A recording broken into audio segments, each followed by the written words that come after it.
Asmatullah Azizi Arab, are you a Canadian citizen? No. Are you a permanent resident of Canada? No. Other than Afghanistan, do you hold any citizenship status anywhere in the world? No.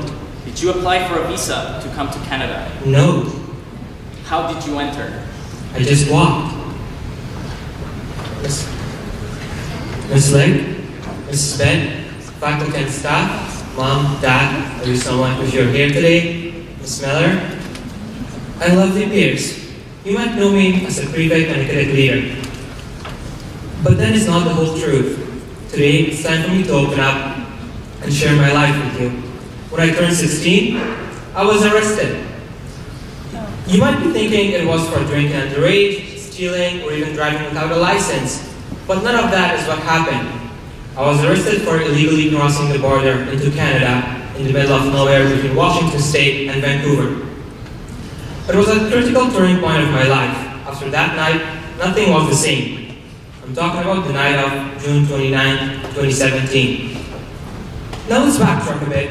It's May 2016, and I got the good news that my youth visa had been approved, and I was going to study in a prestigious military school in California. My dream was coming true. I was the happiest guy you could ever imagine. Little did I know about the dangers that were awaiting me as I proceeded to study at Army and Navy Academy. In September, I arrived at the school, went through the orientation, made some new friends, and everything was going amazing. Christmas time came, and I wanted to go home, as well as the break time.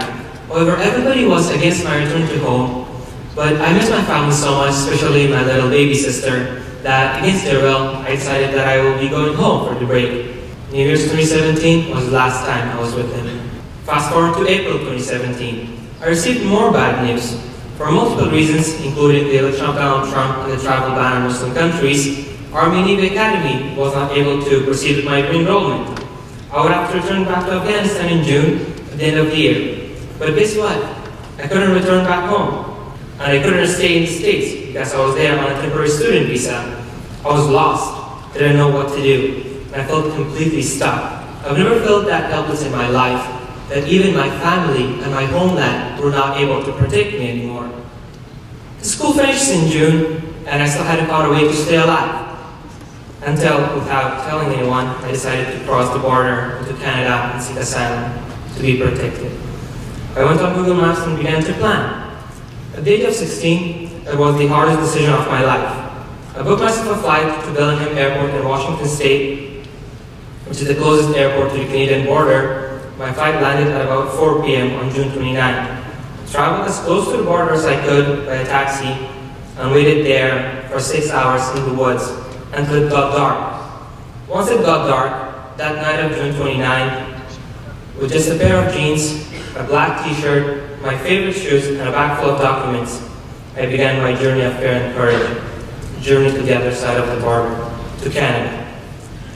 I had planned to cross the border, go to a gas station and take another taxi to Vancouver Airport, and then fly down to Toronto to seek help from the Afghan community organization here.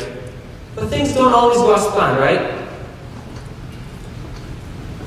After 4 minutes on Canadian soil, I hear police sirens, and my scared heart started to beat as hard as it could, immediately realizing that my plan didn't work, that I was getting caught. My brain ordered me to start running. As I started running, I was surrounded by 3 police cars in a matter of seconds. The officer started yelling at me, "Do you realize and understand that you're entering Canada illegally?" And all I could say was, "Sir, please sir, protect me. The Taliban will kill me if I go back to Afghanistan." Officers approached me slowly. My hands were shaking in the air. They handcuffed me and started searching my bag full of documents. And that is the story of how I was arrested. Immediately, I was transferred to the detention center in Vancouver Airport. The script you heard in the beginning, my first words with an immigration officer at 2 in the morning that night. The next day, my legal procedures began, and finally, after 2 months and 6 days, on September 6, 2017, my claim was finally accepted in the court, and I was granted the permission to apply for Canadian permanent residence. Throughout my journey and in the past couple of years, you'll find days where I felt horrible and days where I felt amazing. Days that I lost and days that I won. But in the grand scheme of things, I consider my journey a success. A success that led me to something better, and I came out of it stronger than ever. A victory that might have not occurred if I hadn't come to the realization of who I am, what is my purpose in life, what life has brought upon me, and what I need to do to change my situation. What I'm trying to say here is that you must face the reality and build with it. When you're in trouble and lost like I was, face your problems and challenges, then act. Take action and make every single day better for yourself. Find a way to overcome troubles and show life how strong you are. A great friend that I'm so lucky to have met once said, whenever there's something happening to you in life, there are two aspects to it. One is the reality and what's happening in the real world. However, the second one, the dangerous one, is the illusion of a situation in your mind, an illusion that you've created yourself. In order to succeed in life, you have to face reality instead of escaping from it. You have to accept what is in front of you and what isn't, and do whatever it is you need to do to succeed. Acceptance of a situation, of a challenge, or of reality can change your perspective from negativity and unhappiness. By accepting and facing reality, you determine what is worth fighting for. You then live in a state of non-resistance, a state of grace and lightness, free of struggle. And that's how you turn your suffering into peace. In that summer 2017, my reality was horrifying. There was very real fear that I would die. I faced my reality and I changed it. I took the tougher road, one that had me to cross the border into Canada.